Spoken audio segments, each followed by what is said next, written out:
네. 법연궁 복음서 세 번째 시간입니다. 연결해서 하겠습니다.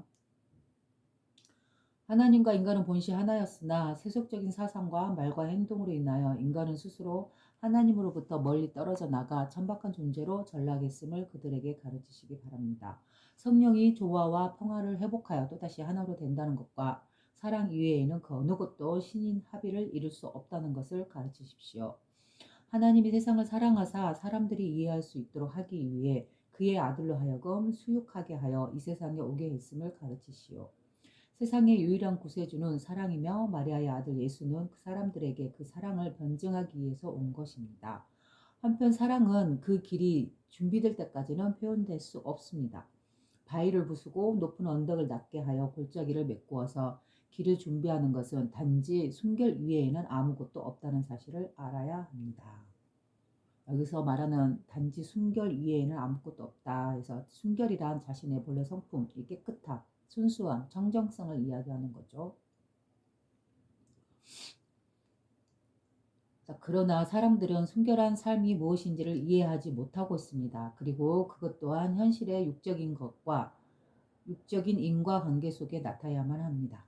그래요. 이 청정성도 뭐와 같이 연결돼서 드러나야 된다? 바로 현실적으로 이 몸을 갖고 있는 이 상태에서 바로 신성을 보아야 하고 신성의 성품을 구현해야 한다라고 말하고 있는 것이죠.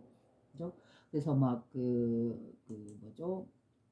종교에서 너무 신성이나 하나님 이런 성품을 너무 뭐랄까 중심을 많이 두어서 하늘 어딘가요? 어디 죽은 후에나 가는 그 하나님의 나라 뭐 천국 이게 아니고 바로 뭐다 삶에서 자신의 몸을 갖고 있는 이 살고 있는 이 삶에서 이 현실에서 이 자신의 본래 성품인 이 하나님의 신성한 성품을 알고 깨닫고 이 성품대로 삶에서 이루어 나아가는 것, 구현해내고 살아가는 것 바로 이렇게 나타내야 된다라고 말하는 것이 이 말이죠.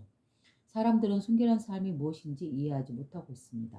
그리고 그것 또한 현실의 육적인 인과관계 속에서 나타나야만 합니다. 그래서 보통 뭐 순결한 삶을 살기 위해서 너무 거에 치중하게 되면은 어때요? 막 그 음식을 가려서 먹는다던가 뭐 무슨 막 음식을 막 이렇게 안 먹고 막 그런 걸 뭐라고 그러죠? 그 언어가 있는데 단식 뭐 이런 거 한다던가 이 몸을 어떻게 하는 것 그런 것이 순결이 아니죠. 그죠? 순결은 어디까지나 자신의 마음 상태고 정신의 상태인 것이죠. 그래서 이러한 삶 속에서 육적인 이 몸을 갖고 살아가는 인과관계 속에서 드러나야 된다. 순결한 삶은 이렇게 말하고 있는 것이죠. 그리고 그대 엘리사벳은 그대의 아들이 순결로서 수육되었으므로 수육다는 것은 그 몸을 갖고 태어났다 이런 의미인 것 같아요. 그리고 그대 엘리사벳은 그대의 아들이 즉 요한이 순결로서 수육되었으므로 축복을 받았습니다. 그리고 그는 사랑을 위하여 길을 예비할 것입니다. 순결로서 수육되다 이 말은 자신의 본래 성품 이 청정한 깨끗함 순결함을 갖고 몸을 받고 태어났다. 그래서 축복받았다. 이것은 다만 예수와 요한에만 해당되는 말이 아니다. 우리 모두가 이렇다라는 것이죠. 이 시대는 아직 순결과 사랑의 과업에 대해서 충분히 이해하지 못하고 있습니다. 그렇다면 예수님과 요한과 그런 사람들과 우리 보통의 사람들과의 차이는 뭘까요?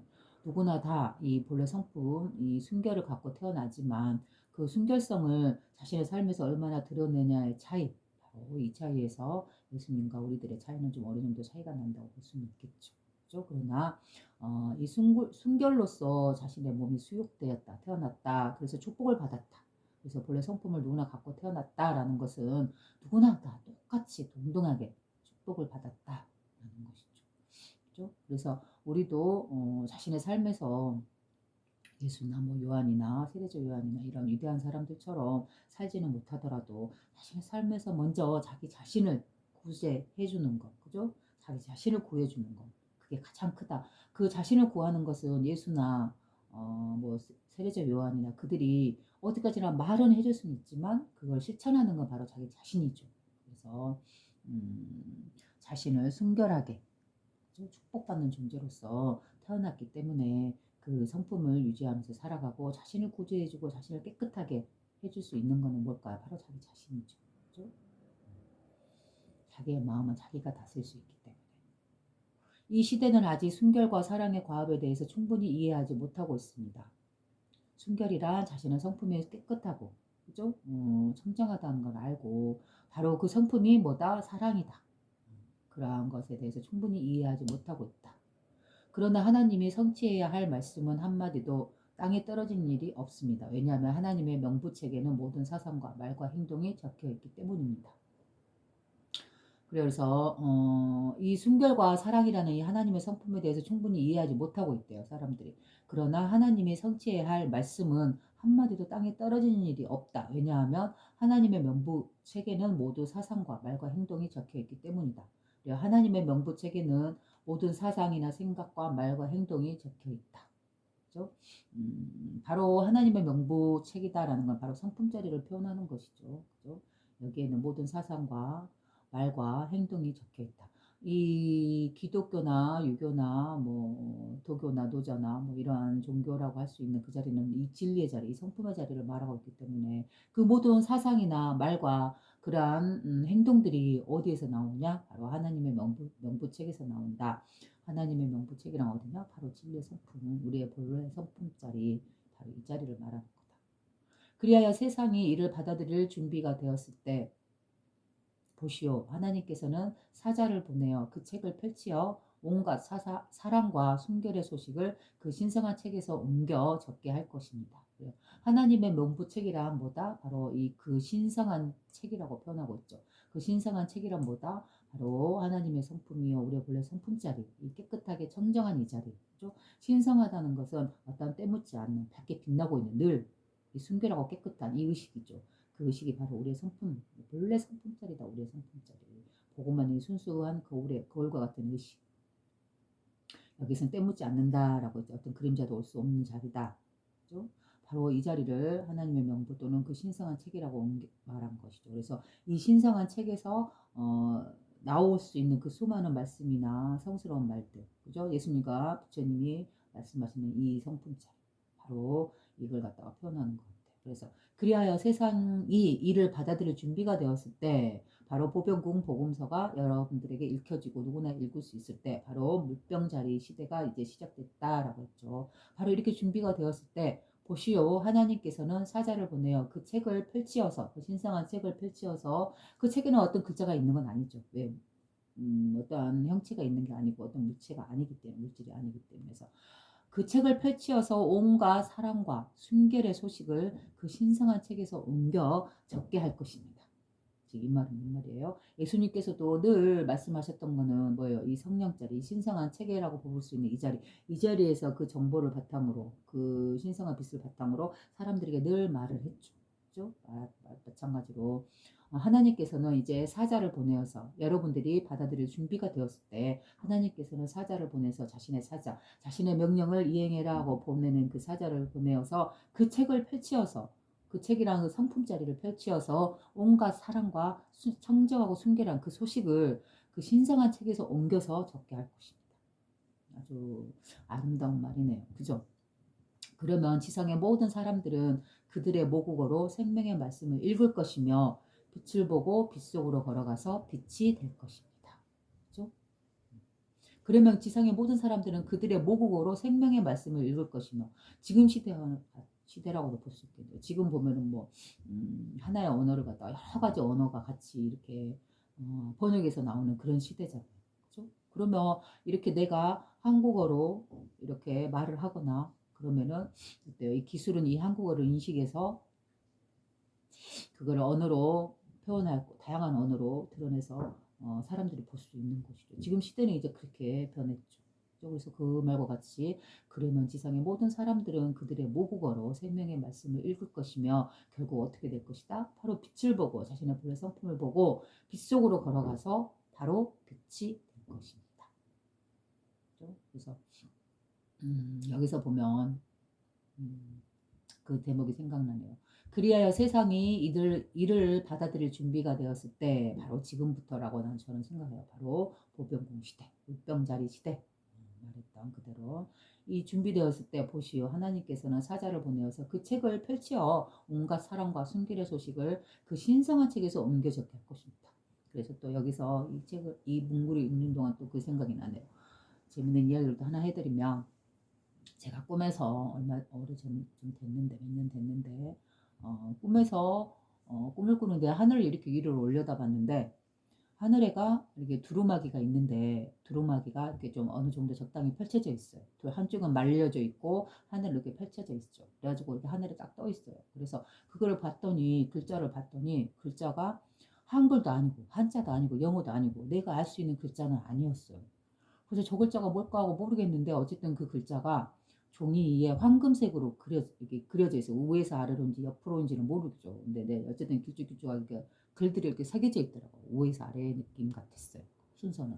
그래가지고 이렇게 적당히 펼쳐져서 그걸 보았어요. 그 두루마기 황금색 글자가 펼쳐져 있는 그 써져 있는 그 두루마기. 그래서 나중에 그 꿈을 꾸고 나서 가만히 생각을 해봤어요. 저 글자가 뭘 의미하는 걸까? 저 두루마기의 글자가 뭘까? 라고 이제 생각하다가 이제 잊어먹고 이제 시간이 한참 몇 년이 지났는데 이제 얼마 전에 제가 본 게 바로 그거죠. 그 나그 한마디 경전이라 해서 예수님의 가르침에 숨겨진 그죠? 정경이 아닌 외경이라고 치부되어서 숨겨버린 바로 그 경전도 보면은 두루마기죠. 두루마기로 돼가지고 이렇게 내가 알 수 없는 글자들로 이렇게 적혀져 있잖아요.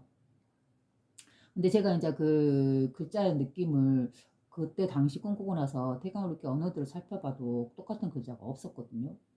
못 찾았어요. 그래서 아직 어떤 언어인지는 모르겠는데 어쨌든 이 대목을 보니까 그게 생각이 나요. 그 꿈이. 그래서 그 글자는 분명 황금색 글자로 써져 있었고 하늘에서 펼쳐진 두루마기에서 그 글자가 보였어요. 써져 있었어요. 그러면 그 황금색 글자로 쓸 수 있는 것은 무엇일까? 라고 생각을 해봤었죠. 그래서 과연 이 세상의 지식이나 그런 것들이 과연 그런 황금색 글로 쓸 수 있는 것일까? 그건 아닐 것 같다. 그럼 뭘까? 그래서 저 나름대로 이제 생각해 본 게 바로 우리의 이 성품짜리 바로 이 신성한 이 책 바로 그거를 갖다가 그 바로 여기서 말한 그 신성한 책 바로 그러한 느낌이 좀 매칭이 되는 것 같았어요. 그래서 그 황금색 글은 분명히 바로 온갖 글 중에서 온갖 가르침 중에서 가장 고귀한 것이다라고 본다면 그것이 무엇인가라고 본다면 바로 자신의 이 성품자리를 그렇죠? 이 신성을 볼 수 있는 바로 그러한 가르침이 적혀져 있었던 게 아닐까라고 저 나름대로 이제 해석을 합니다. 물론 그 글자의 한자도 저는 알 수가 없고 알 수 있는 언어가 아니었어요. 그래서 이 대목을 보니까 그 꿈이 생각나서 또 한 번 말씀을 드리네요. 그리하여 세상이 이를 받아들일 준비가 되었을 때 보시오 하나님께서는 사자를 보내어서 그 책을 펼치어 온갖 사랑과 순결의 소식을 그 신성한 책에서 옮겨 적게 할 것입니다. 저도 여기서 나온 글처럼 이렇게 그 신성한 책에서 옮겨서 적게 할 수 있는 그런 능력이 나에게 있어서 또 써서 그거를 써서 사람들에게 읽게끔 해줄 수 있다면 참 좋은 일일 것 같다라는 생각이 듭니다. 그러면 자 넘어갑니다. 그러면 지상의 모든 사람들은 그들의 모국어로 생명의 말씀을 읽을 것이며 또 빛을 보고 자신의 본래 성품인 이 신성을 보고 빛 속으로 걸어가 빛이 될 것입니다. 그리하여 인간은 또다시 하나님과 일체가 되는 것입니다. 하나님과 하나 된 사람이 될 것입니다. 그래서 하나님과 일체된다. 하나 된 자가 된다라는 건 무슨 뜻이라 했어요? 자신의 본래 성품짜리 하나님의 성품짜리 그대로 갖고 태어났기 때문에 이 빛의 의식, 신성한 성품과 자신의 성품이 일체가 될 때, 그죠? 내가 온갖 탐욕과 이 육신의 몸을 갖고 있는 온갖 탐욕과 집착과 감각적 타락에 빠져 있는 것에서 나를 구해서 자신 스스로 자신을 구해내서 바로 이 빛의 성품, 자신의 본래 성품, 깨끗한 성품, 때묻지 않는 이 본래 청정한 의식, 그죠? 어떤 때가 어떤 그림자가 들어올 수 없는 이 청정하게 밝고 빛나고 있는 축복받은 이 성품짜리 이 자리를 보고 이 자리에 안주해서 여기서 쉬면서 마음을 다스리고 여기서 고통과 고난의 삶을 이겨내면서 이 성품 안에서 쉬어가면서 하나님의 성품대로 살아가는 거죠. 이 성품 안에서 쉴 수 있지 안식할 수 있지 과연 어디에서 세상 외부에 어디에서 자신의 마음을 쉴 수 있겠어요? 없어요. 외부에서 어느 대상에서는 자기 내면의 이 성품 자리에서만이 유일하게 자신의 모든 마음을 내려놓고 쉴 수 있는 거죠. 그래서 이 자리를 바로 우리가 축복받은 자리예요. 그래서 기뻐하라 기뻐하라라고 가을의 천사가 이렇게 마리아한테 말했던 이유가 바로 그거죠. 그죠? 축복받았다 하고 마리아에게. 그죠? 하나님에서 먼저 축복받았고 하나님 성품을 받은 것에 축복받았고 그 다음에 뭐죠? 성스러운 영으로 인해서 축복받았고 두 번째 그 다음에 세 번째 그리스도로 인해서 세 번째로 축복받았다. 하나님 그 다음에 그다음 뭐죠? 그리스도 그 다음에 성령 이 세 가지가 다 뭐다? 우리 본래 성품을 드러내는 말이다. 그러므로 우리 인간은 모두가 다 이 성품을 갖고 있기 때문에 부여받았기 때문에 우리는 모두가 축복받은 존재고 깨끗한 존재이고 신성을 지닌 존재이기 때문에 우리는 축복받은 존재가 되는 것이죠. 그래서 모두가 축복받은 존재요. 또한 서로가 상대를 축복해주는 그러한 기쁨의 시대로 나아가야 된다고 봅니다. 그렇죠? 서로가 서로를 축복해주는 그러한 시대가 되어야 한다. 바로 그러할 때 하나님과 또다시 일체가 되는 그런 것이다. 라고 말하는 것이죠. 엘리후의 교훈, 생명의 통일성, 두 개의 자아, 악마, 사랑은 사람들의 구세주, 사랑은 사람들의 구세주다. 빛의 다윗, 어둠의 골리앗. 그래요. 사람을 구할 수 있는 그 주님은 뭐예요? 바로 자기 내면의 사랑인 것이죠. 내 내면의 사랑으로 다른 사람의 죄를 용서해주고 그들을 도와주고 그들에게 사랑을 베풀 수 있는 것이죠. 바로 이게 바로 구세주고 바로 구세주가 자신의 이 마음을 통해서 드러나는 것이죠. 그러면 결국 자기가 바로 구세주가 되는 것이죠. 그렇죠? 또다시 엘리후는 그의 제자들과 만나 성림 속에서 말했습니다. 성스러운 숲에서 모여서 이렇게 교육을 받고 듣고 하고 있죠. 아무도 혼자서는 살 수 없습니다. 왜냐하면 모든 생명체는 또 다른 생명체들과 끈으로 연결되어 있기 때문입니다. 그래요. 아무도 혼자서는 살 수 없대요. 그렇죠? 모든 생명들은 어떤다? 다른 생명체들과 서로 끈으로 연결되어 있기 때문입니다. 그래서 여기 끈이라는 말을 보니까 그 우주과학 이론에서 보면 그 끈이 이론이라고 있잖아요. 끈 이론. 그죠? 그래서 이 끈 이론에 대해서는 자세히는 모르는데 뭐 연결되어 있다는 것이 끈이라는 거는 서로. 그러니까 모든 생명들이 모든 개체들이 물질들이 분리되어 있는 게 아니고 이 끈으로 서로 연결되어 있다만큼 이런 느낌인 것 같아요. 한번 다음에 봐보는 거 해야 될 것 같아요. 옛날에 한번 봤는데 마음이 순수한 사람들은 그런데 이 내용도 역시 그 불교적으로 표현한다면 뭐 또 다른 생명체들과 끈으로 서로 연결되어 있기 때문에 모든 생명체는 혼자는 아니다. 말이죠. 이 말은 서로 연결되어 있다. 서로 네트워크로 연결되어 있다. 그죠? 인터넷처럼 연결되어 있다. 그죠? 내가 여기에 비록 한국에 여기에 있지만 인터넷이라는 것을 통해서 네트워크를 통해서 어때요? 온 우주에 아니 온 지구에 있는 여러 나라에 있는 사람들과 서로 핸드폰이나 뭐 화상 채널이나 뉴스라든가 이런 걸로 서로 영상을 주고받고 대화를 할 수 있죠. 그죠? 바로 이렇게 서로 보이지 않는 이 주파수나 이러한 것들로 인해서 네트워크로 인해서 서로 연결되어 있는 것이죠. 마치 이 하나님의 성품도 또한 그 네트워크처럼 그렇게 되어 있는 것이죠. 우리들의 드러나지 않는 이 물질로 드러나지 않는 이 뒤에 이면의 바탕에 존재하고 있는 이 살아 숨쉬는 질서 바로 그걸 갖다가 하나님의 성품이다라고 볼 수 있는 것이죠. 그래서 불교로 표현하면 이 내용을 그 인드라망이라고 하죠. 불교. 그러니까 이거는 꼭 불교라기보다는 힌두교에서 표현하는 인드라망이라는 게 있어요. 인드라망. 그래서 망은 뭐예요? 그물이죠. 그물이 뭐예요? 네트워크죠. 좀 연결되어 있는 거. 그죠? 이 물질로 연결되지 않았지만 보이지 않는 이 에너지, 그죠? 보이지 않는 이 끈으로 인해서 서로 연결되어 있는 망으로 연결되어 있는 바로 이렇게 표현할 수 있는 그 인드라망. 그걸 갖다가 그 힌두교에서는 범천이라고도 하죠. 그죠? 바로 기독교에서는 하나님이라고 부르는 그 자리를 힌두교에서는 범천 그리고 또 이 범천이 어떤 모습으로 펼쳐져 있나 바로 인드라망으로 펼쳐져 있다라고 하죠. 그죠? 그물처럼.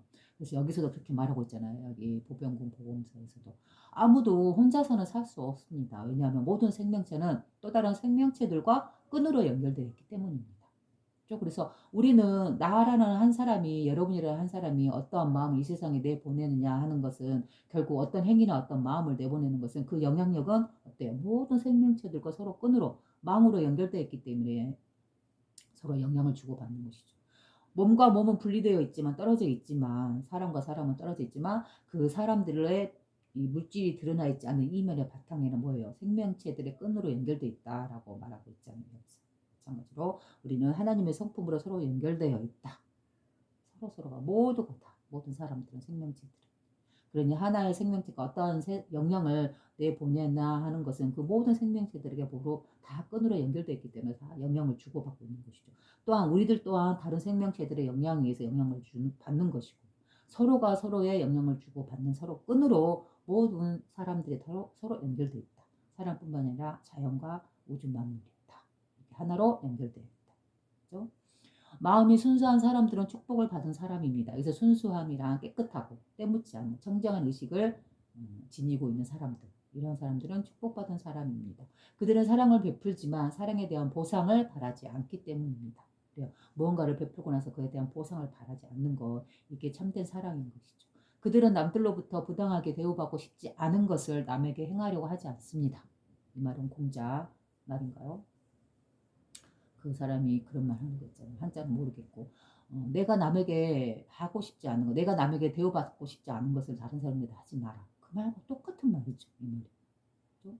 그래서 그 유교도 역시 하늘천을 이야기하고 그다음에 중용에서도 역시 천명지성이라서 이 성품자를 이야기하고 또 조선은 성리학이라 해서 성이라는 건 성품성이죠. 성품과 이치, 이 진리에 대해서 논한 것이 바로 성리학이죠. 그래서 유교도 역시 이 하나의 자리, 하나의 성품자리 이 자리에 대해서 아주 깊게 들어간 그런 것이다. 그래서 거기서 말하는 경제들 또한 모두 다 성품을 담고 있을 것이다. 다 읽어보진 않았지만 자아에는 두 가지 높은 자아와 낮은 자아가 있습니다. 자아는 나를 말하는 거죠. 자기 자신. 근데 자기 자신도 뭐다? 높은 자아와 낮은 자아 두 가지가 있다라고 말하고 있네요. 높은 자아는 인간의 영혼이 넋의 옷을 걸치고 하나님의 형상대로 만들어진 것입니다. 즉 뭐예요? 우리의 본래 성품자리 이거는 높은 자아다라고 말하는 거죠. 낮은 자아란 육의 자아인 즉 이 몸을 갖고 있는 나, 이 몸의 욕심에 끄달리고 있는 나, 육식의 6가지 의식에 끄달리고 있는 나, 바로 이걸 낮은 자아다라고 한 거죠. 그래서 낮은 자아란 육의 자아인 욕심의 몸으로 높은 자아의 반영이며, 그래요. 높은 자아, 즉 하나님의 형상대로 빚어낸 게 바로 우리의 성품이요, 우리의 몸이죠. 그래서 높은 자아에서의 반영으로, 그의 작용으로 우리 몸이 드러났다 말하고 있는 것이죠. 그래서 높은 자아의 반영이며 육신의 어두운 에테르에 의해 왜곡된 것입니다. 에테르는 물질이라 해서 아주 미세한 뭐 원자 뭐 이런 느낌으로 받아들이면 될 것 같아요. 그래서 에테르 그러면은 물질이긴 하지만 이렇게 아주 미세하게 이런 공간을 이루는 이러한 형태로서 에테르인데 이거는 이제 이것들이 뭉치면 에테르들이 뭉치면 물질로 이렇게 확 드러나는 것이죠. 그래서 낮은 자아란 육의 자아인 욕심의 몸으로 욕심의 몸. 이 몸은 우리는 6가지 감각을 갖고 있기 때문에 우리는 늘 욕심, 탐심, 화, 욕망, 집착, 그죠? 이러한 감정이 일어나고 그 감정을 스스로 다스리지 못할 때 결국은 대상이나 어느 사회나 나라나 단체나 그죠? 이 세상을 향해서 내뿜게 되고 그러면 자기 자신 물론 그 주변에 영향을 받는 모든 사람들은 어때요? 이 어둠, 가려진 감정에 이런 거기에 갇히게 되겠죠. 그죠? 그래서 낮은 자아란 육의 자아인 욕심의 몸으로 높은 자아의 반영이며 즉 높은 자아에서 몸이 드러났다. 또 이 높은 자아에서 이런 욕심이 생겨난다. 그죠? 그래서 제가 예전에 말했죠. 정신과 몸은 서로 분리되지 않는 하나로서 운영되고 있듯이 우리의 마음과 몸이 하나로 움직이고 있듯이 이 성령한 영, 깨끗한 영과 우리의 본래 성품과 여기서 파생된 여기서 반영된 우리 다양한 감정 상황마다 기쁨, 슬픔, 괴로움, 고통, 탐욕 뭐 어떤 다양한 감정들이 일어난다. 이 일어나는 감정은 어디를 기반으로 하고 있는가? 바로 우리의 본래 성품자리 여기서부터 우리의 마음이 있고 이 마음이 다양한 상황을 보면서 거기서 다양한 조건에 따라 다양한 감정이 일어난다. 그래서 이 다양한 감정을 번뇌, 괴로움이라고 한다면 이거는 뭐에 접해 있어? 뭐와 동시성으로 항시하고 있다? 작용하고 있다? 바로 보이심, 바로 진리, 바로 하나님의 성품. 그죠? 그래서 우리의 몸을 보면 어때요? 우리의 몸은 늘 청정한 의식, 이것이 늘 자신의 기본 바탕이 돼. 이 의식을 갖고 살아가다가 상황에 따라, 여건에 따라 다양한 감정을 일으키죠. 그래서 일어나는 감정과 원래 청정한 아버지 성품의 부동의 청정성과는 늘 함께 동시송으로 가고 있다. 그래서 우리는 늘 보는 게 뭐예요? 이 일어나고 있는 사라지고 생멸생멸하고 있는 이 다양한 감정 여기에만 집착하고 여기에만 중심을 두고 있기 때문에 우리는 감정에 빠지고 말죠. 괴로움에 빠지고 말고 탐욕스럽게 되고 감각적으로 변하고 마는 것이죠. 사람이. 그래서 이러한 삶을 접고 늘 청정하게 알아차리고 있는 자신의 원래 본래 성품인 이 성품으로 되돌아가는 것. 그죠? 바로 이것이 필요하다. 그래서 이것은 항시 늘 이 두 가지 신성과 몸에서 드러나는 이 욕심은 늘 함께 하고 있다라고 있는 것. 그 말을 여기서 말하고 있는 것 같아요. 낮은 자아란 육의 자아인 욕심의 몸으로 높은 자아의 반영이며 육신의 어두운 에테리에 의해 왜곡된 것입니다. 낮은 자아는 헛된 환영이므로 곧 사라져 없어질 것입니다. 그래요. 헛된 환영이죠. 낮은 자아는. 이 다양한 감정. 나는 기뻐, 나는 슬퍼, 나는 괴로워, 나는 탐욕적이야, 나는 어떠한 다양한 감정들이 드러나 있는 상태. 그게 바로 낮은 자아다라고 본다면 이 낮은 자아는 헛된 환영이다. 곧 사라져 없어질 것이다. 그죠? 늘 이 감정은 한 곳에 늘 있는 게 아니죠. 왔다 사라지고 왔다 사라지죠. 그죠? 그러니까 환영이다라고 보는 거죠. 높은 자아는 인간 속에 깃들인 하나님이어서 쉬이 사라져 없어지지 않습니다. 그래요. 인간 속에 깃든 하나님. 그래요. 바로 이게 우리가 본래 성품자리를 말하는 거죠. 그래서 이거는 뭐다? 사라져 없어지지 않는다. 바로 영혼성이죠. 그죠? 이 성품 자체가 우리의 정신으로 내려와서 우리의 성품을 차지하고 우리의 본래 성품을 차지하고 늘 깨끗한 상태에 있는데 우리는 각가지 상황이나 조건에 따라 우리는 다양한 감정을 내뱉고 그 감정에 휘둘리고 살아가나 그거는 잠시 환영으로서 잠시 있다 사라지는 것일 뿐 진정한 자신의 모습은 뭐다? 바로 하나님이 깃든 쉽게 사라지지 않는 바로 이 청정성, 본래 성품자리, 이 자리는 사라지지 않고 영원하다. 즉 우리의 참된 모습은 뭐다? 감정에 휘둘리고 있는 그런 모습이 아니다. 자신의 참된 모습은 바로 이 청정하게 된다고 하는 밝은 의식, 바로 하나님의 성품. 바로 이거는 영원하며 사라지지 않으며 바로 우리의 참된 성품이다. 왜 이건 사라지지 않을까요? 바로 이 성품이 만물을 생로병사하게 만드는 그 주인공 의식이기 때문이죠. 그죠? 이 의식은 정녕 사라지지 않죠. 왜 사라지지 않을까요? 죽지 않을까요? 바로 물질화되어서 드러나 있지 않은 존재이기 때문에 사라질 수가 없는 것이죠. 생겨난 건 반드시 사라지나 이거는 몸을 갖고 있지 않고 물질로도 형성되어 있지 않는 것이기 때문에 그죠? 이건 영원히 사라지지 않죠. 그러나 만물을 태어나게 하고 생로병사를 겪게 하는 그 모든 걸 작용시키는 바로 이 참된 성품인 것이죠. 이거는 영원히 존재한다고 볼 수 있는 것이죠. 그래서 사라지지 않고 이 성품자리는 영원하다라고는 그런 언어로 표현하는 것이죠. 높은 자아는 진리가 구체화된 것입니다. 그래요. 높은 자아. 내 안에 있는 높은 자아와 낮은 자아가 있는데 높은 자아, 우리의 성품자리는 뭐다? 바로 진리가 구체화된 것입니다. 낮은 자아는 진리가 반대로 역전된 것이며 허위로 표시된 것입니다. 역전되고 허위되었다. 바로 이 높은 자 하나님의 성품이 우리가 태어났는데 우리가 몸을 갖고 태어나는 순간 이게 반대로 역전된다는 것이죠. 즉 이 6가지 감각을 갖게 되는 순간 우리는 하나님의 성품에서 다양한 감정이 일어나고 그 감정에 의해서 우리는 그 허위에 의해서 우리는 희노애락을 일삼고 있는 것이죠. 그래서 이 낮은 자아는 진리가 반대로 역전된 것이며 허위로 표시된 것입니다. 높은 자아는 공정, 자비, 사랑, 정의이며 낮은 자아는 높은 자아가 아닌 것입니다. 여기는 진리가 낮은 자아는 즉 6가지 감각이 휘둘리고 있는 이러한 감정은 바로 진리가 반대로 역전된 것이며 허위로 표시된 것입니다. 그래서 진리가 반대로 역전되다 그럼 여기 불교에서는 이런 언어가 있잖아. 전도몽상이라는 말을 하죠. 그죠? 진리를 왜곡하고 헛되게 의식하면서 헛된 망상을 꿈을 꾼다. 바로 6가지 감각에 집착하고 탐착해서 그 안에 갇혀있는 상태. 그것이 바로 전도몽상이요. 또 여기서는 기독교에서는 진리가 반대로 역전된 것이다 라고 하면서 허위로 표시된 것이다. 허구다. 그죠? 환영이다라고 표현하는 것이죠. 그래서 여기서도 헛된 환영이라고 표현했듯이 낮은 자아는 헛된 환영이다. 자신의 6가지 감각에 탐착되어 있는 모습, 집착하고 있는 모습, 이것은 헛된 환영이다. 이 말도 또한 부처님도 말씀하셨죠. 부처님께서도 시타르타도 6가지 이 감각에서 일어나는 마음은 환영이다. 물거품이다. 그 뭐죠? 땅 위에서 번지고 있는 그거 같다. 아지랑이 같다라고 말을 하죠. 이 감정을 물거품 같다라고 말하죠. 그래서 그걸 헛된 환영이다라고 표현하죠. 그죠? 이 내용도 보면 불교의 부처님이 가르침과도 서로 통하고 있죠. 똑같은 말이죠. 높은 자아는 공정, 자비, 사랑, 정의이며 낮은 자아는 높은 자아가 아닌 것이다. 낮은 자아는 증오, 중상, 음탕, 살인, 절도 등을 일으키며 온갖 손해를 일으키는 모든 것입니다. 높은 자아는 미덕의 어머니이며 생명의 조화입니다. 높은 자아는 바로 자신의 본래 성품이와 아버지 하나님의 성품이다라고 본다면 그 성품 뭐예요? 사랑이죠. 그죠? 그거는 뭐예요? 바로 아름다운 덕이죠. 그래서 미덕이다. 높은 자는 미덕의 어머니다라고 말하고 또 생명의 조화입니다. 우리가 살아가면서 숨쉬고 이 몸을 갖고 태어나고 이 모든 행위를 하고 있는 것 그것이 바로 어디서부터 시작된 거예요? 바로 우리의 근원자리, 생명의 근원, 바로 이 하나님, 바로 이 우리의 성품자리, 그죠?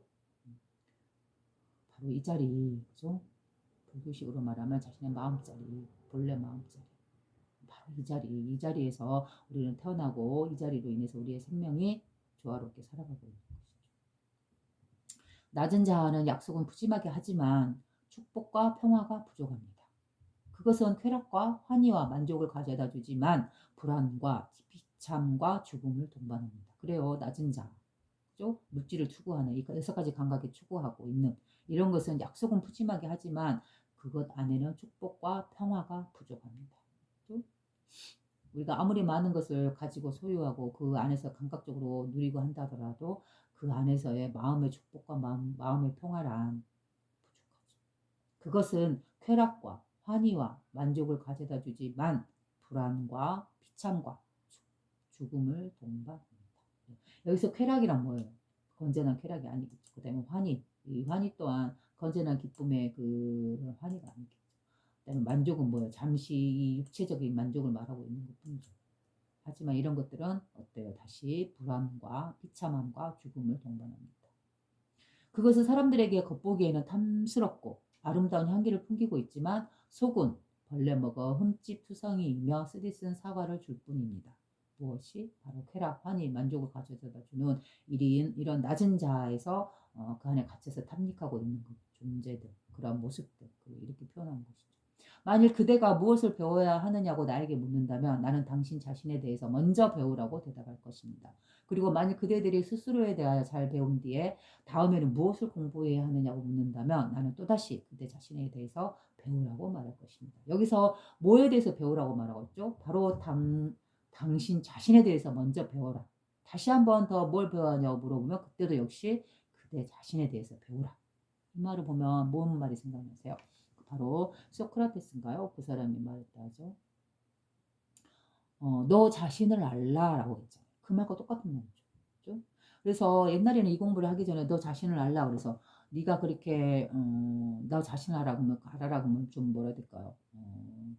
너 분수를 알아라. 약간 이런 느낌으로 저는 받아들였었는데 옛날에는 근데 이제 내가 이렇게 공부를 하고 경전을 읽고 이러면서 이제 당신 자신에 대해서 배운다. 즉 자기 자신에 대해서 배워라라는 것은 바로 뭐예요?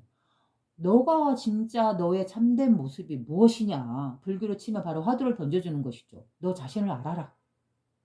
네 그 몸 껍질 그거를 짊어지고 있는 진짜 참된 주인 그 껍질이 아니라 진짜 주인이 뭐냐. 네 진짜 참된 모습이 뭐냐.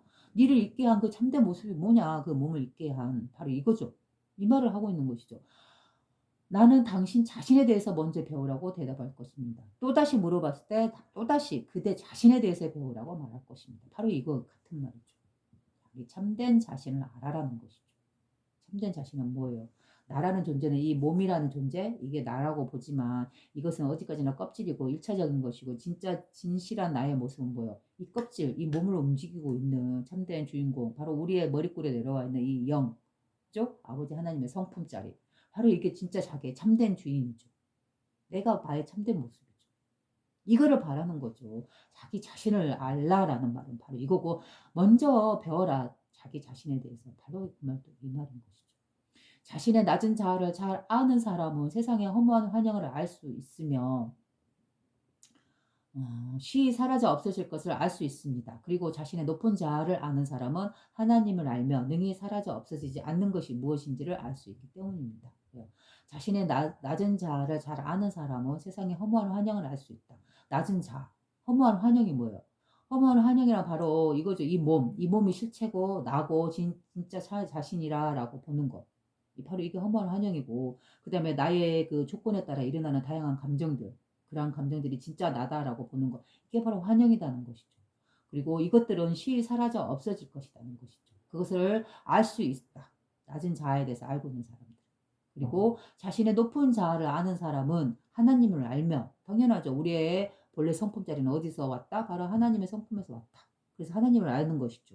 능히 사라져 없어지지 않는 것이 무엇인지 알 수 있다. 바로 하나님이죠. 자신의 본래 성품, 나의 참된 모습, 내가 어디서 태어났는가? 바로 이 성품자리에서 태어났기 때문에 이 껍질은 잠시 몸으로부터 사라지지만 이 껍질을 있게 하고 죽게 하는, 움직이기가 작용하게 하고 숨쉬게 하고 있는 진짜 참된 나는 어딘가? 바로 이 많은 만물의 근원자리, 그죠? 도자리 또는 신성한 신의 자리, 기독교적으로 하나님의 자리, 그죠? 또 자기 내면에는 이 신성한 성품, 본성이라고 표현할 수 있는 바로 이것이죠. 이것을 알면 이 성품은 영원하다는 거, 사라지지 않는다는 거, 능히 사라져 없어지지 않는 것이 무엇인지를 알 수 있다는 것이죠. 바로 이 자리를 말하고 있는 것이죠. 이 몸의 껍질은 능히 사라지나 이 몸을 있게 한 참된 자신은 보다 영원히 사라지지 않는다. 바로 만물의 근원자리이기 때문에. 순결과 사랑을 자신의 것으로 만든 사람은 매우 축복받은 사람입니다. 그래요. 순결, 자신의 청정성이죠. 본성이죠. 이것과 그 본성의 성품인 사랑을, 사람들에게 사랑을 베푸는 것, 바로 이것을 자신의 것으로 만든 사람은 매우 축복받은 사람입니다. 그는 낮은 자아의 이염으로부터 해방되어 그 자신이 스스로 높은 자아가 되었기 때문입니다. 그래요. 우리 내면 안에는 낮은 자아와 높은 자아가 늘 함께 작용하고 있는 것이죠. 그래서 낮은 자아의 이염으로부터 해방되어서, 해탈되어서, 부처님의 표현대로 하자면 바로 낮은 자아, 즉 6가지 감각적 타락에서 해탈되어서 그 자신이 스스로 높은 자아가 되었기 때문에 축복받았다. 바로 스스로 높은 자아가 되었다는 건 자신의 본래 성품자리를 보고 이 성품이 되었기 때문에 축복받는다 라고 말하는 것이죠. 사람들은 하계의 살아있는 괴물이라고 생각하고 있는 악으로부터 구함을 찾습니다. 하계 그러면 아래, 이 땅의 세계죠. 우리가 살아가고 있는 이곳, 물질 세계. 사람들은 하계의 살아있는 괴물이라고 생각하고 있는 악으로부터 구함을 찾습니다. 그래요. 하계의 살아있는 괴물이 바로 악이래요. 이 악이라는 뭘까요? 바로 낮은 자아로서 6가지 감각적인 욕망에 끄달려 하고 있는 모습. 바로 그걸 악이라고 하는 것이죠. 그래서 사람들은 이 하계의, 물질세계의 살아있는 괴물이라고 생각하고 있는 바로 이 악, 탐진치, 악으로부터 구함을 찾습니다. 자기 자신을 구해낼 걸 찾는다는 것이죠. 그리하여 악마가 변장한 데 지나지 않는 신들에게 의지하고 매달립니다. 이들 악마가 위장한 신들은 힘이 아주 세고 더욱이 질투, 증오, 정욕으로 가득 차 있습니다. 그래서 악마의 신이라고 부르는 건 뭐예요? 바로 질투요, 증오요, 정욕이죠. 바로 불교식으로 말하면 탐진치죠. 탐욕과 성냄과 어리석음. 여기서는 질투, 증오, 정욕으로 가득 차 있습니다. 그들의 호의를 사기 위해서는 과실, 조류, 짐승, 인간 등의 값비싼 희생을 치러야만 합니다. 바로 그 악마가 이장한 신, 즉 우상 숭배의 신이죠. 잘못된 신관을 갖고 있는 그 대상한테 사람들은 그의 그 호의를 사기 위해서 과실, 과일이나 조류, 새, 짐승, 인간 등의 값비싼 희생을 치러야만 합니다. 그런데 이들 위장한 가짜 신들은 들을 귀가 없으며 보는 눈이 없고 동정할 심장이 없으며 구할 힘이 없습니다. 이들 악은 꾸며낸 가공의 것입니다. 그죠? 꾸며낸, 사람이 만들어낸 가공의 것. 이들 위장된 신들은 공기로 만들어졌으며, 공기라는 그 허공이죠, 허공. 허구다, 실제로는 없다는 것이죠. 이들 위장된 신들은 공기로 만들어졌으며 사상의 그림자를 입었습니다. 사람의 생각의 그림자를 입었다. 그 생각의 그림자로 인해 태어난 것이다. 즉 사람이 꾸며낸 것이다. 만들어낸 것이다. 그죠? 어떠한 신이라는 것을. 그죠? 인간이 구함을 받아야만 하는 유일한 악마는 자아이며 자기 자신의 마음, 탐진치를 일으키는 이 마음이며 그것은 낮은 자아입니다.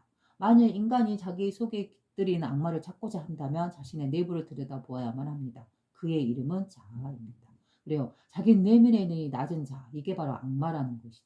악마가 외부에 어디 따로 있는 게 아니다. 그죠? 어떤 위험한 이상한 모습을 갖고 무서운 몸을 갖고 모습을 갖고 사람을 괴롭히는 악마가 아니라 자기 내면의 이 낮은 자, 자기 내면의 이 6가지 의식으로서 어떤 하나의 감정에 빠져서 거기에 갇혀 있어서 탐진치를 마구 부리고 있는 쪽 이러한 모습, 바로 그게 악이라는 것이죠. 그래서 이렇게 말하고 있는 것이죠. 만일 인간이 자기 속에 깃들이는 악마를 찾고자 한다면 자신 내부를 들여다보아야만 합니다. 자기 마음의 상태를. 그의 이름은 바로 뭐다? 자아입니다. 그래서 낮은 자아에 함몰되어 있을 때, 거기에 빠져 집착하고 있을 때, 그래서 자신과 남을 괴롭히고 있을 때, 바로 이런 모습이 바로 뭐다? 악마다라고 표현하는 것이죠. 낮은 자아의 악마다. 만일 사람이 자기의 구세주를 찾아내고자 한다면 자신의 내부를 보지 않으면 안 됩니다. 그리하여 이 악마의 낮은 자아가 왕좌에서 물러나면 구세주인 사랑이 힘의 권좌에 오르게 될 것입니다.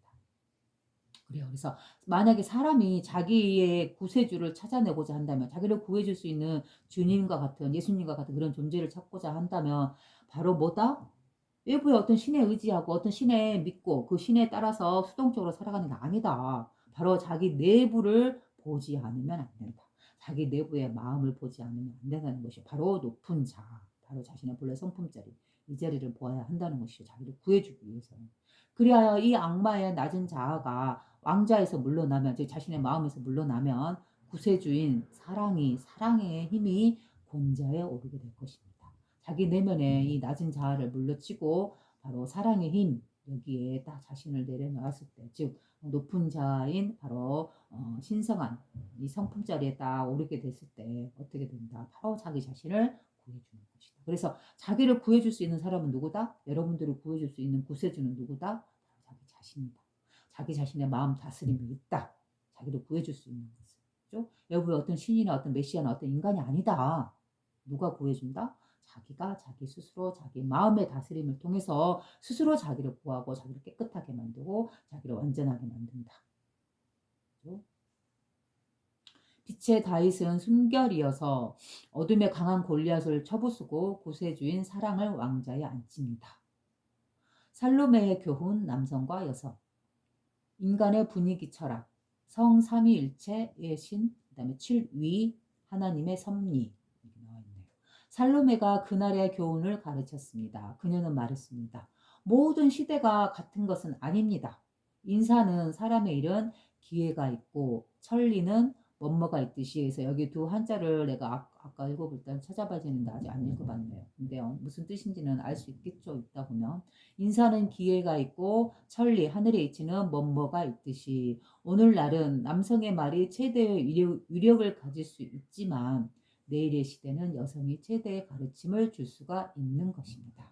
그래요. 그때 당시에는 바로 그 당시에서 하는 말이죠. 오늘날은 남성의 말이 최대의 이력을 가질 수 있지만, 즉 쌍어 자리, 바로 물고기 자리 시대, 그때 그 시대에는 남성의 말이 최대의 이력을 가질 수 있겠지만 내일의 시대, 즉 물병의 자리 시대죠. 보병궁의 시대, 바로 이 시대에는 여성이 최대의 가르침을 줄 수가 있는 것입니다. 그래서 이 말은 남성이라는 말은 남성이 최대의 위력을 가질 수 있다라는 말은 옛날에는 바로 뭐예요? 이전 시대에는 바로 그늘의 자리가 이 아버지 성품 자리가 남성성이다. 여기서 파생된 마음으로 창조하는 그 성스러운 영, 바로 이게 여성성이다라고 했죠. 창조하고 낳고 기르기 때문에. 그래서 여성성을 표현한다라고 했죠. 그래서 오늘날 바로 이 시점 그 시대쯤에서는 남성, 바로 만물의 근원자리, 아버지의 자리다라고 한다면 이걸 남성성이라고 표현한다면 양이다, 음양에서 양이다라고 표현한다면 이 양에서 태어난 바로 뭐예요? 만물을 태어나게 하고 낳고 기르는 이 여성성, 이 음의 기질, 만물이 물질화되어서 드러나는 뭉쳐지는 이 여성성, 바로 이걸 표현한다라고 볼 수 있는 것이죠. 그래서 오늘날은 남성의 말이 최대의 이력을 가질 수 있으나 내일의 시대에는 여성이 최대의 가르침을 줄 수가 있는 것입니다. 그래서 보면은 이런 뭐라 해야겠고요. 이 마음자리에 대해서 공부하고 사람들에게 이야기하는 것은 남성도 있지만 여성도 물론 있잖아요. 그렇죠? 인생의 모든 길을 걸어가는 데 있어 남성과 여성은 손에 손을 맞잡고 걸어가야만 합니다. 상대가 없는 한쪽은 단지 반쪽에 불과합니다. 남녀 각자는 해야 할 일이 있습니다. 그러나 모든 만물은 가르침을 줍니다. 어떠한 일에도 각자 그 자신의 시간과 계절이 있는 법입니다. 태양과 다른 사람들에 대하여 그들 자신의 교훈을 간직하고 있습니다. 그러나 그들 각자는 일정한 정해진 시기에 가르침을 줍니다. 태양의 교훈이 만일 달의 계절 안에 주어진다면 그것은 마치 한 줄기 바람에 말라 떨어지는 시든 나뭇잎처럼 인간의 가슴 위에 떨어질 것입니다. 달과 모든 별들이 주는 교훈도 이와 마찬가지입니다. 오늘날 어떤 사람은 낙담하여 마음이 위축되어 우수에 잠기는가 하면 다음날 그 사람은 기쁨에 충만하여 즐거워합니다. 마음에 기쁨과 슬픔이 오고 가는 이런 모습인 것이죠. 오늘은 하늘이 축복과 행복을 주는가 하면 내일이 되면 희망은 사라지고 모든 계획과 목적은 물거품이 됩니다. 오늘은 그가 밟고 있는 땅을 저주하고 싶지만 내일은 사랑과 축복으로 가득하게 됩니다. 오늘은 그가 사랑하는 자식들을 미워하여 꾸짖고 시샘하여 부러워하기도 하는가 하면 내일이 되면 그는 몸의 자아를 초월하여 기쁨과 선의의 맛을 보게 됩니다. 사람들은 어찌하여 이같이 수없이 변화무쌍하고 희로애락이 번갈아서 모든 사람의 마음에 일어나는지 이상하게 생각합니다. 우리들도 그러죠. 그러나 사람들은 어느 곳에서나 가르침을 주는 선생이 있어서 그들 각자는 하나님께서 지정해 주신 일을 열심히 하여 진리를 인간의 마음속에 심어주려고 하는 것을 모릅니다. 네, 그래서 그러나 사람들은 어느 곳에서나 가르침을 주는 선생이 있다라는 것은 뭐예요? 우리 삶을 살아가면서 우리를 힘들게 하고 괴롭히는 그러한 사람들. 그 사람들 우리를 괴롭힘을 주고 고통을 주면서 결국 우리가 깨어나게 해주는 이 괴로움과 고통과 슬픔에서 벗어나는 길을 찾고자 하는, 그죠? 바로 종교나 경전을 통해서 자신의 마음을 다스리고자 하는 이러한 길로 이끌어가는 것. 그들은 누구인가? 우리에게 고통과 괴로움을 주는 존재들이죠. 우리에게 기쁨과 평온과 안락을 준다면 굳이 우리는 자신의 본래 성품이나 이 가르침이나 진리를 알고 싶어 하지 않죠. 그러나 우리가 한계에 부딪히고 고통과 괴로움에 허덕이고 있을 때 어때요? 우리는 여기에서 벗어날 수 있는 무언가 돌파구를 움켜잡으려 하죠. 그래서 우리는 다시 이 마음을 다스릴 수 있는 다양한 경전이나 종교나 어떤 지혜의 서적이나 이런 걸 보면서 우리의 마음을 다스리고 배워가죠. 바로 그러한 의미로서 사람들은 어느 곳에서나 가르침을 주는 선생이 있다.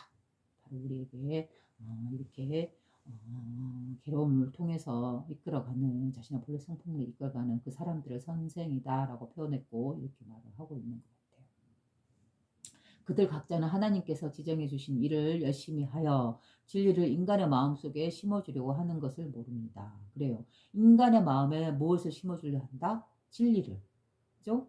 우리가 괴로움과 슬픔과 아픔과 고통과 절망과 그죠? 그 안에 있을 때 바로 그러할 때 우리가 그걸 벗어나고 싶은 그 돌파구 그죠? 그거를 무엇을 바로 그 돌파구가 바로 진리를 찾고자 하는 그 마음으로 변화한다라는 것이죠. 그러나 이것은 사실이며 모든 사람은 그가 필요한 교훈을 받습니다.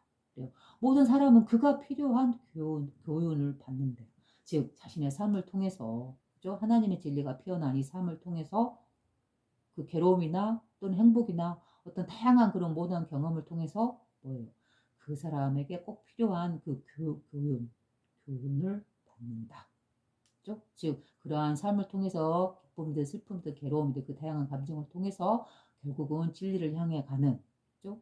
자신의 본성의 성품을 깨닫게 하는 그러한 일을 받는다라고 보는 것이죠. 그러자 마리아가 말했습니다. 나는 오늘 무척 기운이 넘쳐 흐릅니다. 사성과 생명 전체가 발랄하여 허공에 붕 떠 있는 기분입니다. 어찌하여 내가 이렇게 영감으로 가득 차 있는 것일까요? 그래서 여기서 영감이라는 말이 나왔네요. 바로 성스러운 이 신성, 이 느낌을 느끼고 있는 상태, 그걸 영감이라고 표현하죠. 그래서 이런 말을 제가 유튜브에서 들었네요. 그 종교 관련돼서 말하는 학자가 이런 말을 했어요. 나는 어떠한 종교인이 아니다. 하나의 종교인이 아니다. 그렇지만 나는 영감으로 가득 차 있다. 이런 말을 내가 들었던 것 같아요. 그래서 오늘날 사람들은 이 종교를 좋아하지 않는다. 왜? 지금까지 종교가 너무 종교다운 역할을 못했기 때문에. 그래서 나는 어떠한 하나의 종교를 선택하거나 믿지는 않는다. 그러나 나의 정신 상태는 영감으로 가득 차 있다. 이런 말을 했던 걸 기억이 나네요. 어떻게 보면 이게 맞는 것일 수도 있죠. 제대로 가고 있다라고 볼 수 있는 것이죠. 어느 하나의 종교가 제대로 이끌어주고 어느 하나의 종교라기보다는 다양한 종교들이 사람을 제대로 이 자신의 본래 성품으로 이끌어주는 그러한 종교들을 찾아보기 힘들고, 또한 뭐 불교에서라든가 뭐 어떤 종교에서든 간에 제대로 이 진리 하나님 성품을 보고 이끌어주는 사람들도 있겠지만, 분명히 어떤 종교가 됐든, 그러나 대부분의 종교에서는 제대로 이끌어주지 못하고 있기 때문에, 차라리 그럴 바에는 차라리 그 종교라는 껍질을 벗어버리고 자기 내면에 있는 바로 이 신성, 하나님의 성품자리, 자기 본래 성품자리, 영감이라고 표현할 수 있는 이 자리를 찾아서 스스로 깨닫고 이 감정을 느끼면서 살아간다. 그러면 꼭 종교라는 껍질이 필요하지 않을 수도 있는 것이죠. 그렇죠? 살로메가 대답했습니다. 오늘은 마음이 고향되는 날, 하나님을 찬양하고 경배하는 날, 다소라도 우리가 우리 아버지 하나님을 이해하는 날입니다. 그러면 우리 다 같이 1위, 여기서 1이라는 숫자 1을 나타냈네요. 그 자리 위, 그래서 1위 이렇게 표현했어요. 그 다음에 3위, 그 다음에 7위에 하나님에 대한 공부를 합시다. 숫자 137에 대해서 말을 하고 137에 하나님에 대한 공부를 하세요. 그래서 137이란 하나님을 이렇게 숫자로서 표현해 놓은 것이다 라고 볼 수 있는 것이죠. 그렇죠? 이거 보면 그 천부경에서 보면 천부경도 역시 우리나라 그 대종교의 경전이잖아요. 그래서 그 천부경에서도 보면 숫자로서 이렇게 펼쳐 나가는 걸 알 수 있죠. 하나에서 둘이 태어나고 둘에서 셋이 태어났다. 그래서 마지막에 뭐 7로서 완성된다 그러면서 이런 식으로 나가는 게 천부경이잖아요. 숫자를 진리의 성품을 숫자로서 드러내면서 설명하고 있죠. 바로 여기서도 똑같은 내용이 여기서도 나오네요. 그죠? 아버지 하나님을 이해하는 날입니다. 그러면 우리 다 같이 1위, 3위, 7위의 하나님에 대한 공부를 합시다. 그죠? 온 세상이 창조되어 형태가 이루어지기 전에 모든 만물은 1위, 하나의 자리에 공정한 영으로서 우주 보편의 성스러운 기였습니다. 바로 이 하나의 의식을 이런 식으로 표현하고 있죠. 숫자 1로서. 그죠? 이 하나님, 하나의 의식, 우리의 본래 성품은 하나예요. 왜 하나라고 하냐면 바로 여기서 말한 것처럼 온 세상이 창조되어 형태가 이루어지기 전에 모든 만물은 이 하나의 의식에 의한 공정한 영으로서 우주 보편의 성스러운 기였다. 성기였습니다. 바로 이게 하나의 의식이고 내가 말하는 이 하나다라고 말할 수 있는 것이죠. 우리의 본래 성품을 숫자 1로서 드러낸다. 그리고 성령이 숨을 쉬자 형태 없던 것이 하늘의 불과 사상, 부신과 모신이 되었습니다. 그래서 여기서 보면 만물은 이를 위해 하나의 의식의 공정한 영이다, 성스러운 영이다라고 했을 때 이 하나. 그래서 우리의 그 아기 부처님이 이렇게 보면 아기 부처님 불상을 보면은 어때요? 부처님이 손을 갖다가 손가락 하나를 이렇게 들어 올리고 있죠. 바로 이 일위, 이 하나님, 이 진리의 성품, 그죠? 온 세상이 창조되어 형태가 이루어지기 전에 모든 만물은 이 하나의 의식에 공정하고 청정한 영으로서, 성스러운 영으로서 존재했다. 바로 이게 우주 보편의 성스러운 기였다. 보편적인, 모든 것에 통하는 보편적인 하나의 의식이었다. 라고 여기서 말하고 있는 것이죠. 그렇죠? 그래서 이 손가락 하나를 들고 있는 것이 또 누구냐면 아기 부처님 말고 또 불교에서는 법신 비로자나 부처님이라고 있어요. 그분이 손가락 하나를 이렇게 들고 있죠. 그죠? 그리고 또 하나의 반대손으로 이 하나를 이렇게 감싸 쥐고 있죠. 바로 이게 법신 비로자나 부처님의 수인이죠. 바로 이 모습이 뭐예요? 여기 이 말과 똑같은 말이죠. 그죠? 온 세상이 하나의 성품으로서 서로 어떻게 되어 있다? 연결되어 있다. 이렇게 연결성을 이렇게 표현한 것이 이게 거머쥐는 게. 그래서 법신 비로자나 부처님은 무엇을 상징한다? 바로 이 하나의 성품을 상징하되 또 법의 몸이라고도 해서 법신이라고 하죠. 그래서 만물이 태어나서 이 만물을 운영하고 있죠. 그러면은 법신 비로자나 부처님의 마음은 뭐예요? 드러나지 않는 정신은 바로 이 하나의 의식의 자리요. 또 법신 비로자나 부처님의 몸이 드러나 있는 건 뭐예요? 바로 이 물질 세계요, 온 우주요, 모든 생명들인 것이죠. 그렇게 치면 법신 비로자나 부처님은 무엇을 상징하고 있는 거예요? 바로 이 온 우주 자체를 그대로 보여주고 있는 것이죠. 그렇죠? 그래서 우리는 이 부처님 몸 안에서 우리는 태어나고 살고 죽고 그러고 있는 것이죠. 그렇죠? 그래서 불교에서 제석천이나 이렇게 표현한다 그러잖아요. 불교에서의 그 하늘의 주인공, 왕, 막 그 제석천이라고 해요. 바로 그 자리, 그게 바로 기독교를 치면 하나님의 자리인 것이죠. 그렇죠? 그래서 이 자리를 불교에서는 이 성품 자리를 석재환인이라고도 해요. 석재환인. 그래서 또 환인이란 말은 뭐예요? 우리 단군 시대 보면은 환인이란 말이 나오잖아요. 환인, 환웅, 그다음에 단군 이렇게 내려갔죠. 그죠? 그래서 환인이 최초의 근원의 자리에 처음에 나오는 자리가 바로 환인이죠. 그래서 불교에서도 보면은 석재환인이라는 표현을 써요. 한자로. 그래서 석재는 거꾸로 해보세요. 제석이죠. 제석천이죠. 하늘이죠. 그다음에 환희는 바로 하늘을 상징한다. 이 하나님의 성품자를 상징한다라고 본다면 석재 환희는 불교식 표현이고, 그다음에 환희는 우리나라의 전통 처음에 시초의 시작 자리가 바로 환희이죠.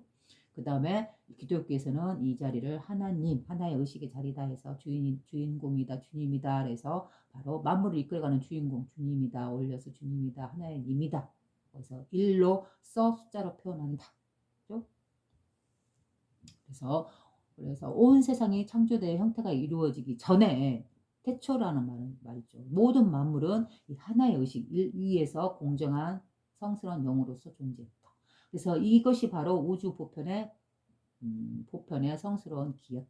그리고 성령이 숨을 쉬자 형태 없던 것이 하늘의 불과 사상, 그 다음에 부신과 모신이 되었다. 그래요. 이 성령이 하나의 의식이 결국 시간이 지나면서 오랜 시간을 거치면서 숨을 쉬게 되었대요. 그죠? 숨을 쉬면서 형태가 없던 것이 하나의 의식은 형태가 없다 했죠. 그죠? 형태 없던 것이 하늘의 불과 사상. 그죠? 여기 사상이라 네 가지 상일 수도 있고 아니면 생각일 수도 있겠죠. 불과 사상, 그다음에 부신과 모신이 되었습니다. 그래서 여기 사상이란 생각이라고 볼 수 있겠네요. 마음, 정정한 상태. 그리고 불이라는 예전부터 말했죠. 그 힌두교에서도 보면 이 불을 신성시하고 불을 꺼트리지 않았다. 그 전통이 우리나라에서도 보면 예전에 어르신들은 불씨를 꺼트리는 걸 큰 잘못으로 여기고 불씨를 늘 살렸다. 그거와 같은 맥락이죠. 그래서 이 불이라는 거는 빛이다. 빛을 상징한다. 빛이란 뭐다? 바로 하나님의 성품이다. 하늘이다. 천이다.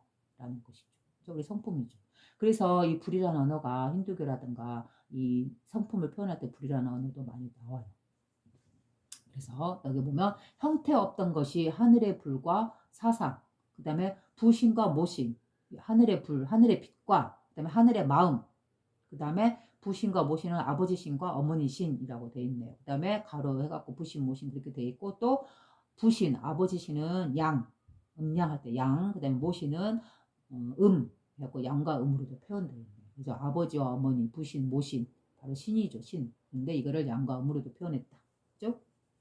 부신과 모신이 되었습니다. 바로 제가 앞전 영상에 말했죠. 십자가는 무엇을 상징하는 것이다? 씨줄과 날줄을 상징하는 것이다. 그러면 이거 음과 양을 상징하는 것이다. 만물을 탄생하게 한 바로 하나의 의식에서 파생된 음과 양, 부신과 모신, 씨줄과 날줄. 이것이 세상 만물을 창조했다. 그 씨줄과 날줄, 음과 양. 바로 이것이 바로 십자가의 의미다. 가로 세로가. 그렇죠? 가로 세로 음과 양이 서로 무수히 교차해서 만물을 탄생시켰듯이 바로 이 하나의 의식이죠. 그리고 하늘의 불과 사상이 함께 숨을 쉬자 그들의 아들 독생자가 태어났습니다. 이 아들이 바로 사람들이 그리스도라 부르는 사랑입니다.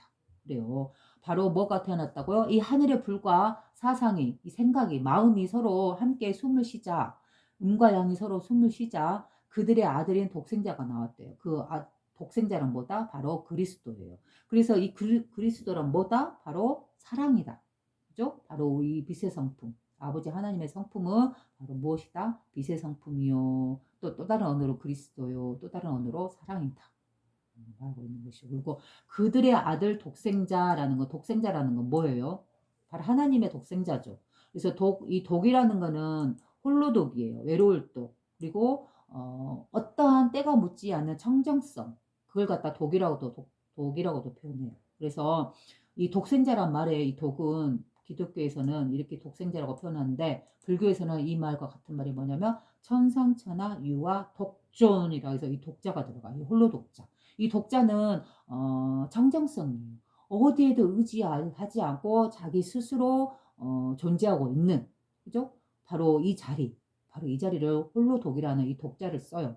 그래서 하늘 위 하늘 아래 홀로 고귀하게 존재하고 있는 이 청정한 의식. 이 의식은 어느 외부의 어떤 무엇의 대상의 물질에 무엇에 의지해서 존재하는 게 아니다. 자기 스스로 그렇게 존재하고 있다. 바로 이러한 의미로서 스스로 홀로 존재하고 있다라는 의미에서 독자, 홀로 독자가 붙는 거예요. 그래서 여기 기독교식으로는 독생자라고 표현했고, 그 다음에 불교에서는 천상천하 유아 독존이라고 해서 바로 이거는 뭐예요? 자신의 본래 성품자리를, 이 청정성을 어디에도 때묻지 않고 어디에도 의지하고 있지 않은 이 깨끗함, 이걸 갖다가 독자, 홀로독으로 표현했다라고 보는 겁니다. 이 아들이 바로 사람들이 그리스도라 부르는 바로 그 사랑입니다. 그래서 보통 그리스도 그러면 예수 그리스도 그래가지고 예수님 한 분을 칭한다? 그건 아니다. 그리스도랑 독생자랑 뭐다? 바로 우리의 본래 성품을 드러내는 언어들이다. 라고 말씀드립니다. 독생자란 어디에도 의지하지 않고 어디에 연기에서 드러나는 것이 아니고 홀로 스스로 살아있는 바로 그 자다. 바로 이 아버지 하나님의 성품 자리다. 그죠? 바로 힌두교에서 말하는 그 범천이죠. 범천. 스스로 입김을 불어서 만물을 창조시키 어디에도 의지하지 않고 홀로 스스로 존재하고 있는 의식. 그죠? 태초의 그 청정한 의식. 바로 우리의 본래 성품 자리. 이 자리. 그죠? 이 자리를 또 다른 언어로서 독생자다라고 표현하는 거예요. 그들의 아들 독생자. 그들은 누구예요? 부신과 모신이죠. 뭐죠? 음과 양이죠. 그죠? 바로 음과 양은 어디서부터 시작됐다? 하나의 의식에서. 이 하나의 의식은 뭐다? 온 세상이 창조되어 형태가 이루어지기 이전에 만물의 근원의 고유한 청정한 그 상태의 의식. 이게 일이 하나의 의식이다. 여기에서 음과 양이 나왔다. 부신과 모신이 나왔다. 이 부신과 모신의 작용에 의해서 뭐다? 바로 그들의 아들 독생자가 나왔다. 즉 성령, 그죠? 우리의 정신이라고 부를 수 있는 이 성품, 바로 이런 걸 그리스도 영 또는 그리스도 사랑 이렇게 표현했다는 것이죠. 그 영이 바로 이 성품이 바로 사랑이고 성스러운 영이고 빛의 의식이고, 그죠? 하나님의 때묻지 않는 이 생생하게 살아있는 성품, 독생자, 그죠? 홀로 깨끗하게 빛나고 있는 바로 이 모습 이렇게 표현한 것입니다. 예수님이 홀로 혼자 태어난 사람이다 이렇게 보면 안 돼요. 예수님이 유일한 독생자다 이렇게 보시면 안 되죠. 그렇죠? 그 묘매에는 바로 이런 뜻이 있다 라고 말씀드립니다. 물론 저는 저 개인의 생각을 말하기 때문에 지금 기독교에서 말하고 있는 그들의 견해를 저는 또한 존중합니다. 그리고 어디까지나 저는 저의 견해로서 내가 보고 아는 바를 여러분들에게 말씀드립니다. 그렇죠? 이 아들이 바로 사람들이 그리스도라 부르는 사랑입니다. 사람들은 하늘의 사상을 성기라고 부릅니다. 성기에서 한자로 봤다면 성인 성자에다가 기운 기자예요. 그래서 성스러운 기운이라고 그렇게 되어 있습니다. 그래서 사람들은 하늘의 사상, 즉 하늘의 사상이란 뭐예요? 하늘의 생각, 하늘의 성품, 하늘의 마음, 그죠? 하늘의 사상을 성기, 성스러운 기운이라고 부릅니다. 그리고 성삼위일체의 하나님이 24시자 보시오. 7성령 숫자 7이에요. 7성령이 하나님의 옥자 앞에 서니 이들은 엘로힘 곧 우주 창조의 성령들입니다. 성스러운 영들입니다. 네, 여기서 보면 성삼위일체의 하나님. 아까 일체의 하나님이란 거로 하나, 일의 자리. 이 자리를 일체고 하나라고 했잖아요. 그죠? 그래서 이 자리는 뭐다? 바로 성삼위일체의 하나님이래요. 세 가지가 하나인 바로 이 하나의 성품 자리. 그죠? 그러면 여기서 3이다. 그럼 3이면 뭘까라고 생각을 해보면 뭐라고 이제 어디까지나 이 하나의 성품자리를 이렇게 나누어서 세 개로 나누어서 3이 세 개의 자리다라고 말을 한 거죠. 그래서 아까 처음에 보면 숫자가 그러면 우리 다 같이 아버지 하나님을 이해하는 날입니다. 그리고 아버지 하나님에 대해서 공부할 때 이렇게 숫자로 표현했다 했죠. 우리 다 같이 1위, 3위, 7위의 하나님에 대해서 공부를 합시다. 그죠? 여기서 보면 1, 2가 있고, 그 다음에 3, 2가 있죠. 그 다음에 7, 2가 나오죠. 그래서 여기 3, 2. 이 3위를 바로 여기서 뭐라고 했냐? 성삼위가 뭐다? 일체다. 그 말을 하고 있는 거죠. 성삼위일체의 하나님. 즉, 이 3은 어디서 나왔다? 1에서 나왔다. 그죠? 이 천부경에서도 보면 일절 하나에서 둘이 나오고 둘에서 셋이 되었다. 이 셋이 바로 3위죠. 3위. 그죠? 그걸 말하는 거죠. 그리고 이 3위는 결국은 하나에서 나왔기 때문에 결국 이 3위는 일체다. 하나다. 이 말을 하고 있는 것이죠. 그죠? 그래서 이 하나의 의식을 세 개로 나누어서 3, 1이라는 것을 숫자로 부여한 것이죠. 3위로 나누어지지만 결국 뭐다? 결국 그건 하나의 의식에서 분리된 것이다. 결국은 뭐다? 일체다. 하나다. 말하고 있는 것이죠. 그렇죠? 그래서 이 세 가지 위라는 것은 무엇일까라고 이제 정확하게 내가 뭐라고 말은 안 하겠지만 보통 이렇게도 볼 수 있어요. 천지인 이렇게 세 가지로 나눈다 했죠. 천부경에서 하나에서 둘이 되었다라는 말은 뭔 말이에요? 바로 하늘에서 땅이 태어났다. 보이지 않는 세계가 바로 물질 세계를 드러내게 했다. 바로 두 가지로 나누어졌죠. 그래서 여기에서 물질 세계가 생겨나고 이제 만물이 태어나죠. 생명이 태어나죠. 거기서 하나님의 성품을 가장 그대로 물려받은 존재가 누구다? 바로 우리 인간이다. 왜? 우리의 영혼, 우리 머릿골에 하나님의 성품이 내려와 있으니까 우리의 본성으로서. 그래서 삼위라는 거는 하늘과 땅과 그 사이에 이 성품을 물려받은 인간, 이렇게 세 개를 삼위다라고 표현할 수도 있는 것이죠. 그리고 또 다른 방법으로 삼위는 뭐다? 하느님의 이 첫 번째 순수 의식 자리 1, 그다음에 거기서 파생된 여성성, 그죠? 만물을 창조하고 기르는 이 성스러운 영, 여성성의 영, 그죠? 그다음에 여기서 파생된 독생자, 세 번째, 그죠? 이 세 가지가 뭐다? 서로 일체다. 바로 그 뜻이 삼위일체다라고도 볼 수 있는 것이죠. 그러면 하나님, 거기서 파생된 여성성, 그 다음에 거기서 태어난 독생자, 이건 다 이 하나의 근원자리, 생명자리, 성품자리를 이러한 언어, 다양한 언어로서 그 시간적인 순서로서 펼쳐진 순서로서 드러낸 것이죠. 그죠? 하느님의 성품, 거기서 태어난 성스러운 여성성, 그 다음에 거기서 이 둘에 의해서 태어난 아들, 독생자, 이건 다 성품자리를 다양한 언어로 순서대로, 파생된 순서대로 표현한 거죠. 그러니 이 세 가지는 삼위는 뭐다? 일체다. 하나에서 시작된 것이고 하나로서 통합된다. 그게 삼위일체다라고도 볼 수 있는 것이죠. 그렇죠? 그래서 성삼위일체의 하나님이 24시자 보시오. 7성령, 7성령이 하나님의 옥자 앞에 서더니 이들은 엘로힘, 곧 우주 창조의 성령들입니다. 그래요. 이 세 가지가 삼위가 세 가지 성령이 만나자 어떻게 된다? 일곱을 만들어냈다는 것이죠. 칠곱 성령이 되어서 하나님 옥자 앞에 드러나더니 이들은 엘로힘, 곧 우주 창조의 성령들입니다. 곧 그때서 이제 비로소 창조가 되었다는 거죠. 만물이. 그죠? 완성을 이루는 것이죠. 그래서 숫자 7은 완성의 의미를 담고 있어요.